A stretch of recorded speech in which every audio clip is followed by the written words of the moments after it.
윤석호는 평생 은행원으로 일하며 부지점장으로 정년을 마친 평범한 남자였어요.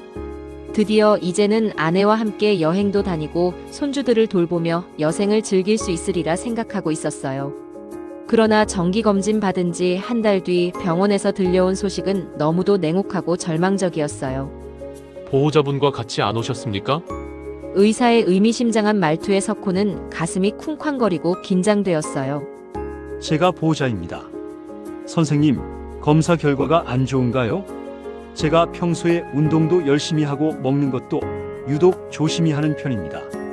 저희가 조직 검사를 해봤는데 암세포가 나왔습니다. 암이라뇨? 검사 결과 간암 말기입니다. 수술은 불가능합니다. 길어야 6개월 남으셨습니다. 석호는 마른 침을 삼키며 믿을 수 없는 현실에 절망스러웠어요. 선생님, 정말 가망이 없는 건가요? 저 아직 죽기에는 너무 억울해요. 죄송합니다. 너무 늦으셨어요. 의사의 느닷없는 암 선고에 순간 석호는 눈앞이 하얘졌어요. 시한부 판정을 받아들일 준비가 안 된 석호는 그대로 의자에 앉아 멍한 표정이었어요. 석호는 이 세상과 분리되는 것처럼 온몸에 흐르던 피가 차갑게 굳어버리는 듯 했어요. 평생을 일만 하며 살아왔는데 암이라니. 이제 좀 살만하다 싶었는데 나보고 죽으라고. 내가 왜 죽어야 되냐고. 그는 병원 복도를 걸어 나오며 세상이 원망스러워 눈물이 주르륵 흘러내렸어요. 그러나 더 괴로운 건 자신의 죽음이 아니었어요. 자기가 떠나고 남겨질 가족들을 생각하니 가슴이 찢어지고 걱정이 앞서고 있었어요. 집으로 돌아온 석호는 조심스럽게 가족들에게 자신의 병을 알렸어요. 아내 미라는 할 말을 잃고 멍하니 서 있다가 다리에 힘이 풀렸는지 자리에 털썩 주저앉았어요. 당신이 왜요? 열심히 산 죄밖에 없는데 왜 벌써 데려가냐고요? 우리 크루즈 여행 가기로 했잖아요. 자식들은 미라의 울음소리에 너무 놀란 얼굴로 달려와 눈물을 글썽이며 말했어요. 아버지, 어떻게 이런 일이 생겨요? 그동안 고생만 하셨는데. 석호는 미라와 자식들을 얼싸안고 그 자리에서 한없이 함께 울고 그들을 위로하고 다독였어요. 암이라 알 수 없는 죽음의 타이머가 언제든지 멈춘다는 걸 알았지만 희망의 끈은 놓지 않았어요. 한편으론 병이 나을 수 있을 거란 기대감에 항암 치료도 열심히 받았어요. 옆에서 지켜보던 가족들의 달달한 위로도 울면서 하던 걱정도 시간이 지나니 조금씩 말로 대충하기 시작했어요. 아내 미라도 각종 모임이 잦아졌고 자식들도 바쁘다는 핑계로 석호 혼자 집에 있는 시간들이 많아졌어요. 혼자서 저녁을 차려 먹으며 석호는 서운한 마음이 들었다가도 가족에 대한 원망은 없었어요. 그래, 큰 병 앞에 장사 없다 하잖아. 그럴 수 있지. 석호는 약물 치료와 식단 관리를 병행하며 집 뒷산도 오르고 건강 관리에 더욱 더 신경을 썼어요. 악과 깡으로 버텨서 내가 은행 부지점장까지 올랐는데 기적은 있어. 얼마 지나지 않아 자식들이 하나둘씩 본색을 드러내고 석호가 평생 모은 재산에 눈독을 들이기 시작했어요. 아버지 상가 건물은 제가 관리해보면 어떨까요? 제가 간호사니까 환자 마음도 잘 돌보잖아요. 지금부터 아버지 건강은 제가 관리해드릴게요. 아버지, 제 사업이 지금 어렵습니다. 미리 상속해서 조금만 투자해주시면 회사 살려낼 수 있어요. 아빠, 그냥 요양병원으로 가시는 게 어떠세요? 대신 재산 상속은 미리 해두는 게 편하시죠? 나중에 복잡해지면 안 되잖아요. 순간 석호는 암투병하는 힘든 상황을 같이 이겨내지 못할 망정 자신을 돈으로만 보는 자식들의 모습에 피가 거꾸로 솟는 듯 화가 났어요. 너희들 아버지가 오늘 죽을지 내일 죽을지 모르는데 입에서 나오는 소리가 고작 돈 얘기냐? 이 불효막심한 몸들아. 석호의 참을 수 없는 망연자실한 외침에 집 안 공기가 싸늘히 얼어붙고 있었어요. 하지만 그 순간 아내 미라가 석호의 손을 부드럽게 잡아주었어요. 여보, 너무 마음 쓰지 마요. 아이들이 아직 철이 없잖아요. 제가 끝까지 당신 곁을 지킬게요. 당신은 편히 쉬기만 해요. 모임도 이제 안 나가고 오직 당신 곁에서 있을게요. 아내 미라는 밤낮으로 남편 곁을 지키며 간호했어요. 따뜻한 물수건으로 얼굴과 손을 닦아주고 죽을 끓여주고 매일같이 기도하듯 남편의 손을 꼭 잡고 있었어요. 여보, 내 곁에 오래 있어줘요. 난 당신 없이는 아무것도 못해요. 석호는 진심 어린 아내 미라의 말에 눈시울이 붉어졌어요. 여보, 그래도 내 옆에 당신만 있어도 견딜 수 있을 것 같아. 당신밖에 없어. 석호는 애써 눈물을 삼키며 아내 미라를 끌어당겨 안았어요. 얼마 후 석호의 건강 상태가 점점 악화되었어요.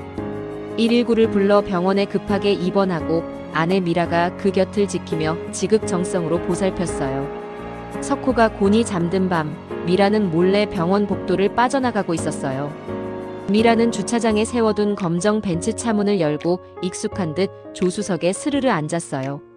운전석에는 말끔한 중년 남자가 앉아 미라의 손을 꼭 잡았어요. 간병하느라 힘들지? 정수 씨, 얼마 안 남았으니까 조금만 참아요. 그건 그렇고 서류 준비는 다 됐죠? 걱정 마셔. 당신이 그동안 빼낸 상가 임대료랑 예금 전부 차명 계좌로 들어가 있어. 이제 남편이 저 세상으로 가기만 하면 우린 부자야.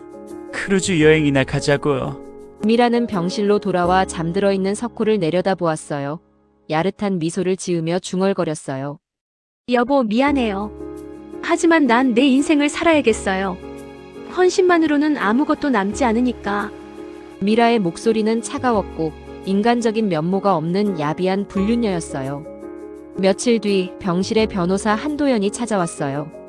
그는 서류 봉투에서 하얀 종이를 꺼내놓으며 말했어요. 윤석호 선생님이 남기신 유언장을 공개하겠습니다. 전 재산은 아내 정미라 씨에게 상속됩니다. 자식들은 갑작스런 변호사의 통보에 깜짝 놀라 소리쳤어요. 아버지, 이게 무슨 말씀이세요? 저희는요? 왜 엄마한테만 주는 거예요? 그 순간 병실 문이 열리더니 내연남 양정수가 들어와서 뻔뻔하게 말했어요. 이제 계획대로 됐어. 돈은 다 우리 거야. 순간 석호의 얼굴이 굳어졌어요. 당신까지 나를 배신했단 말이야? 미라는 악어의 눈물을 흘리며 또박또박 말했어요. 여보, 나 평생 당신만 바라보고 살았어요. 난 당신 간병하면서 살 순 없어요. 이제라도 내 인생 찾아야겠어요. 석호는 가슴을 치며 참았던 눈물을 흘리며 소리쳤어요. 너희 모두 내 자식도 내 아내도 아니었다. 평생을 바쳐 지켜온 내 가정은 가짜였어. 이미 썩어서 악취가 진동해. 자식들은 무릎 꿇고 울부짖었지만 엎질러진 물은 후회한다고 주워 담을 수 없었어요. 아버지, 잘못했어요. 제발 용서해주세요. 석호는 눈물을 머금고 마지막 힘을 짜내며 한탄했어요. 너희 자식놈들은 평생 내 등골 빼먹었어. 당신은 30년을 날 속이고 기만한 천하의 나쁜 년이야. 좋다, 오늘 이 자리에서 내가 마지막 진실을 알려주마. 그는 떨리는 손으로 변호사에게 고개를 끄덕였어요. 변호사 한도연은 들고 있던 유언장을 그들에게 확인시켜 주었어요. 사인이 안 된 가짜 유언장이었어요. 좀 전에 낭독한 유언장은 법적 효력이 없습니다.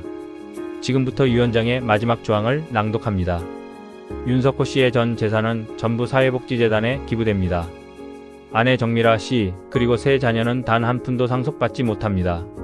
순간 병실은 아수라장이 되었어요. 뭐라고요? 아버지, 그게 무슨 말씀이세요? 여보, 당신 나한테 이럴 수 있어요? 자식들은 무릎 꿇고 오열했지만 변호사는 냉정히 말했어요. 이미 법적으로 확정된 신탁입니다. 상속 권한 없으십니다. 내연남 양정수는 당황해 얼굴이 굳었어요. 정미라, 그럼 우리 돈은 어떻게 되는 거야? 미라는 악에 바친 듯 미친 짐승처럼 소리쳤어요. 안 돼. 이건 다 내 거였어야 해. 어떻게 나한테 이럴 수 있어? 그 순간 석호는 차갑게 웃었어요. 당신이 지금까지 속여왔어도 마지막 이 순간만큼은 내가 속지 않아. 이 돈은 절대 더러운 너희들 손에 가지 않아. 평생 후회하면서 아까워하면서 살아봐. 석호는 마지막 숨을 고르더니 이내 스르르 눈을 감았어요. 깊은 잠에 빠진 그의 모습은 매우 평안해 보였어요. 여러분, 오늘은 실화를 바탕으로 이야기를 각색한 내용입니다. 끝까지 이야기를 들어주셔서 감사합니다. 우리는 종종 가족이라는 이름에 속아 살 때가 있습니다. 피를 나눴다고 해서 언제나 진짜 가족이 되는 건 아니었어요. 진심으로 아끼고 끝까지 곁을 지켜주는 사람이 진짜 가족이었어요. 돈은 남길 수 있지만 사랑은 남길 수 없고 재산은 나눌 수 있지만 진심은 나눌 수 없습니다. 결국 우리가 떠날 때 기억되는 건 얼마나 가졌는지가 아니라 얼마나 진심으로 살았는가, 얼마나 사랑을 남겼는가입니다. 배신은 순간을 이길 수 있을지 몰라도 결국 자신을 파멸시키고 맙니다. 거짓은 잠깐을 속이지만 진실은 끝내 드러나게 되어 있지요. 여러분, 절대 남을 속이거나 이용하지 마시고 진실한 마음으로 주변을 대하시길 바랍니다. 인생은 길지 않습니다. 남의 인생을 살다 끝내 후회하지 마시고 끝까지 여러분 삶의 주인공으로 스스로 당당히 살아가시길 바랍니다. 오늘도 제 이야기를 들어주셔서 감사합니다. 여러분 모두 행복하시고 또 다음 이야기에서 뵙겠습니다. 안녕히 계세요.